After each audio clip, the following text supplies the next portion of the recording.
What was the most damaging thing a parent said to you when you were growing up? Not me, but a friend of mine grew up with an alcoholic mother who changed boyfriends quite frequently. One boyfriend in particular started to pay my friend at the age of 9 years old when her mum was passed out. It went on for a couple of months before my friend finally told someone. The cops came around to arrest him. Her mum lost her crap and started yelling at the cops, demanding an explanation. One of the officers straight up said, because he pays your child, that's why. In front of my friend, she then looked at her daughter, at her boyfriend, and then back to the cop and asks, why can't you just take her? My mother locked me out of the house and told me to never come back after I told her boyfriend of a week to get away from my dog. Bastard kept hitting my dog, took my dog and fled to my dad's. I was 12 at the time.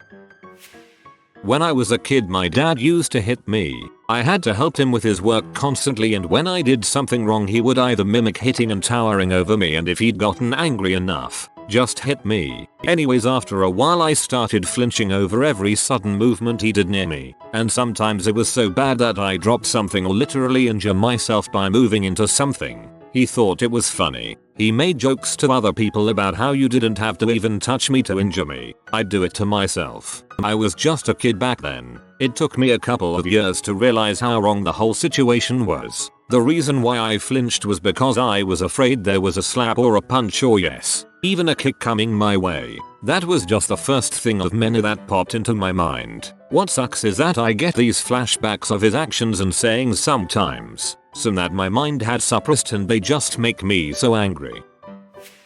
Me and my little brother had been naughty, nothing special, just regular kids naughty. We had an older brother and sister. They were twins. Mum took us into the bedroom to punish us. We didn't plan to have you. You were accidents. We chose to have your older brother and sister. You were accidents. Me, about 8 or 9. That's terrible. You can't say that to kids. I will remember this when I grow up. My brother, 7, cries. Mum shuts up fast. 30 years later the subject came up and she denies it ever happened. Except my younger brother also still remembers it. Not directly said to me, but being 13, coming home to my alcoholic mother's suicide note on the kitchen table, it essentially told my dad he should have married ex-woman who he cheated on her with years earlier. Had some strange goodbyes and frick yous doled out in his direction. I had never run up that flight of stairs so fast. Found her face down in bed. Didn't think she was breathing. Empty Magnum bottles of wine strewn everywhere. After jostling her for a while she finally stirred and I knew she was alive. I told her unconscious drunk but that I loved her to death and would be heartbroken if she did something stupid. I left, taking the note with me. Never mentioned it to anyone in my family. My mom doesn't remember even writing it. Decades later, I still can't stomach the stench of cheap white wines, Rieslings, Chardonnays. If it wasn't illegal you'd be spending the night with my buddies, at least then I'd be getting something, implying the money from pimping me out of raising you. I was 11. I was sexually abused by my older brother for several years as a child until he moved out, and never told my family. I ended up actually forgetting it ever happened until 7th grade. I assume I repressed it. Well, I told a close friend and she took me to see a counselor who went to her church. Nothing ever happened with it. Fast forward to my sophomore year in high school. I was given 70 hours community service for truancy, and if you and a parent did this group therapy thing, it'd knock off 40 hours. The counselor who did it was the same counselor who I told about my brother, who, in turn, told my dad what happened. His response? That explains her grades. I cried about it for weeks. My mom got really drunk on my 16th birthday, got really upset that no one was paying attention to her, and then started screaming at me and telling me she hated me. She tried to throw something at me but she was too drunk and missed. This sounds exactly like my 16th birthday, except swap the drinks for drugs. My mother was constantly doing stuff like that whenever she was high. She told me one year that she wished I had successfully committed suicide after I disclosed to her that I had tried. I feel your pain. You definitely aren't alone. I tried my best to raise you so you wouldn't be like your father. My father shot and killed himself and my brother, as well as shooting me and causing me to go blind. He was also expected to be a narcissist. It's nothing they actually said, but whenever I tried doing something new on my own that wasn't already expected of me, they just laughed it off. You want to exercise and eat healthy? Haha, don't be silly. You are not fat. I was. And then they maybe mentioned it at a dinner with family friends for some more sensible chuckle. There were many other things like that. And while I'm sure they meant no harm, this caused me to do stuff on my own or do it when I was more mature and I didn't care as much what people thought about me. Now, since I stopped telling them things, my parents know very little about me and we have almost nothing to talk about. The only person with whom I can talk to more than few minutes is my sister since we never had this problem. I know what you mean. My family likes to do this a lot, and it's always so discouraging. Some people just need to realize that the jokes they make, in good faith or not, can harm. I was around 6 or 7. My mom had me vacuum the living room. This meant using hose attachments that I wasn't exactly used to messing around with and getting in the crevices of the sofa and in all the corners. I was trying to get the skinny attachment onto the hose, but the hose wasn't hooked up to the vacuum and I couldn't figure it out for the life of me. Usually my sister, 8 years older than me, did the vacuuming while we did chores, but she was away. My mom got angry watching me fail with the vacuum cleaner and she came to me, grabbed the hose, got about 3 inches from my face, looked me in the eye, and said, "I wish you were born retarded, and you couldn't feed yourself, and I'd only feed you when I felt like it and if you die no one would give a frick." I don't even think I cried, but I never forgot it. I remember it like it was yesterday, and I'm pretty sure a part of me died that day. When she came and grabbed the hose attachment, I was so afraid she was going to beat me with it. I sort of wish she would have, instead. "You're just like your father." Not a nice thing to say considering she divorced him and hated his guts, especially to an 11-year-old girl bawling in the bathroom. After years of abuse from my mother, my dad finally divorced her and in the years my sister and I lived with him afterwards, he often told us he wanted to kill himself, usually before he got drunk every night. This was high school.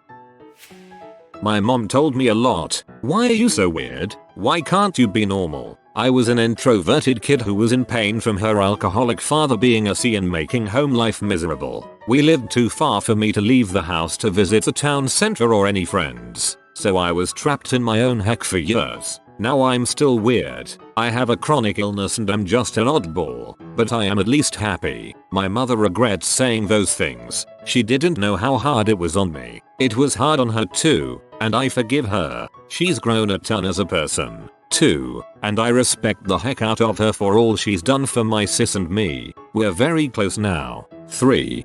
AWW I'm glad to see a happy ending here. I was pretty weird myself and my mom and I used to be distant when I was younger but we've also grown up together. Now we're pretty close too. I told my mom I was depressed when I was 17. She told me getting over depression was easy because she got over her postpartum depression and that I shouldn't be weak like my uncle. That particular uncle committed suicide as a teenager. Frick. Mom and dad are divorced. I live with mom. I'm 15. Mom decides to move 500 miles away. Dad, over about 6 months, repeatedly tells me that by law I'm old enough to make my own decision about whether to go with her or stay with him. Tells me I'm man now, and he would respect my decision. Over and over and over. Agonizing decision. I decide to go with mom. Haven't told him yet. He calls me one day and says he needs my decision today. Picks me up and takes me to TCBY. In the car he tells me again to not be scared. The decision is okay. I'm a man now, and he will respect the decision. In tears, I tell him I'm leaving. He immediately reaches in the backseat and hands me an envelope. I open it and it is a summons for me to appear in court the day before we leave. Had to get up in court to say I wanted to go with my mom. Luckily the judge thought this was ridiculous. Took me and my dad's lawyer to his chambers. Yelled at the lawyer. Called him a disgusting person. Kicked him out of the room. And asked me what I wanted to do. I said go with my mom. He said cool. Walked out. Left the next day. Have had a hard time making adult decisions since that day in the car. I'm 40. My mom, like the rest of my family, has severe depression. I've always known since I was young, but all I knew was that she had to take medication, and that she was sad sometimes. She would tell me what was wrong and I'd be there to cheer her up. I always felt like I was bearing the weight of all of her problems from the time I was old enough to understand them. Around 8 years old, I felt like it was my responsibility. We were always fairly poor. We never went hungry, but we also never had money. My mom was a single parent and worked her butt off to support us. And a few years later, my sister. When I started high school, I moved to a new town because she had gotten a great job. She was making $40K a year Canadian. This was about 10 years ago now, and was in a serious relationship with a great guy who ran his own bricklaying business and probably made about 60-80K a year. I didn't know at the time how much money we were making because it seemed like we were broke. The power got shut off now and then because they'd forget to pay the bills. Because of this, I never asked for new clothes or anything really because I assumed we were still broke. Eventually her job got too stressful for her. She took some time off for sick leave around Christmas. Her depression is always worse in the winter, especially Christmas. A couple days before Christmas we were told that she was sick and in the hospital for a few days. The day after Christmas we came downstairs and she was sitting on the couch with her wrists bandaged. She asked me and my sister what we got for Christmas. After we nervously answered, she unwrapped her bandages, showed us her cut wrists and said, "This is what I got for Christmas." We were stunned and didn't know what to say. I think my sister was in grade 1 at the time. A month or two later she talks to us about what happened around Christmas with her, and she said that she had no memory of anything that happened for a full week, just before she took time off work, and until a few days after she got out of the hospital. She doesn't remember showing us or saying anything to us, or even doing it. All I know is I'll remember that forever. It's burned into my memory. I'm sure it's the same for my sister. The only reason I kept you was so that when I had a kid I actually wanted, I'd have a built-in babysitter. This is the worst thing I've ever read. I am sorry. Your stepmother is more important to me than you. 11 years old. Adults can really be selfish dongs.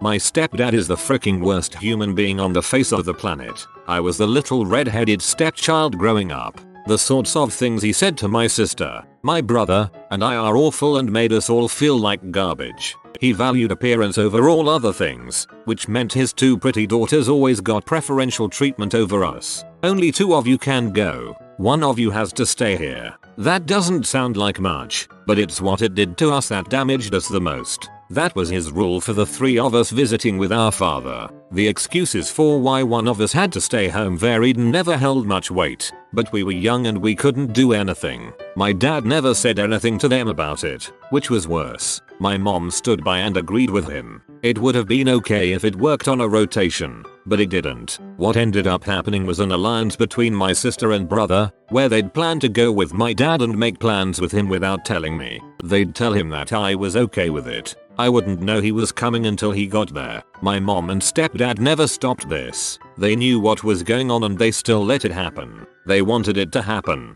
because that meant they could drive a wedge between 1 of us and our dad. I still haven't forgiven any of them for that, and they know it. I still don't like getting close to my siblings, knowing that if something comes up that they'll take up sides with each other over me. I resent my dad for not saying anything about what was happening and trying harder to make sure all of us got to go with him. I got so upset once that I just burst into tears right there and told my father that I hated him. And when my stepdad and mom tried to comfort me, I told them that I hated them and their stupid rule. 2. I guess that was when they figured out that they were also freaking themselves over instead of just the relationship with dad and us kids, because they were a little more lenient after that. Still, it taught me a lot about everyone involved. Now I think everyone's plotting behind my back and that people who care about me are just doing it for show. Thanks, Mason. I hope you freaking rot.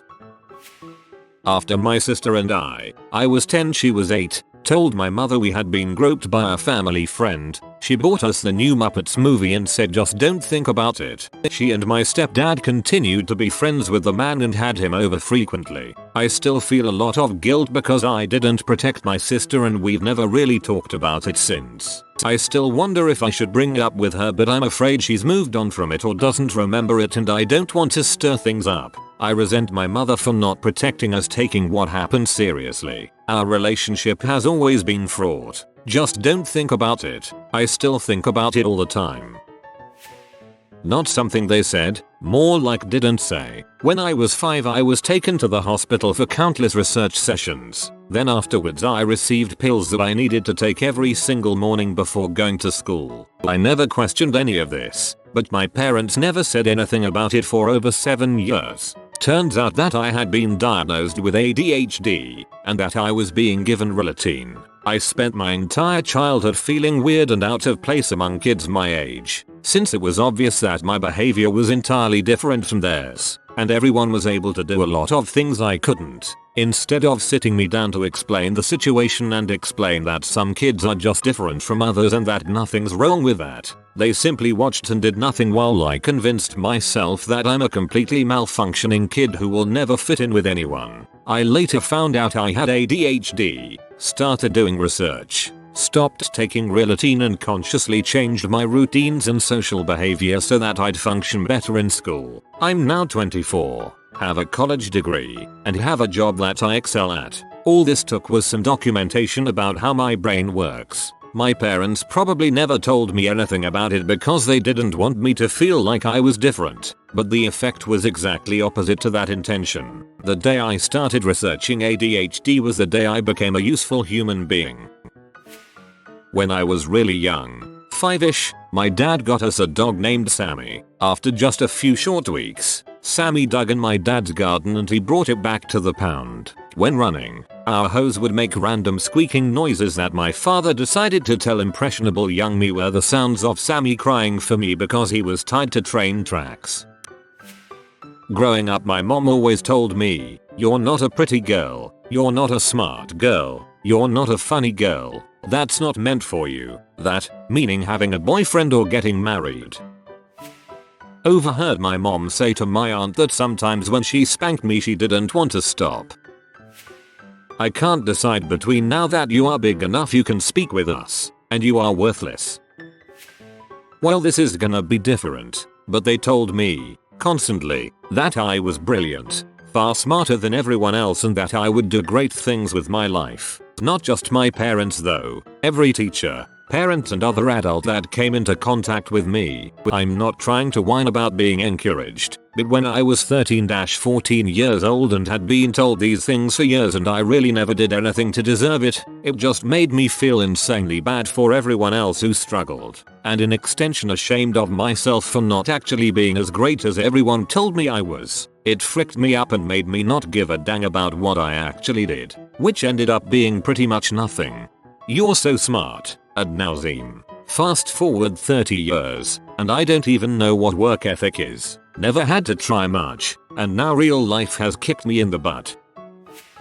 If you are new to the channel, you can subscribe. I publish new videos every day. Until then, check another video.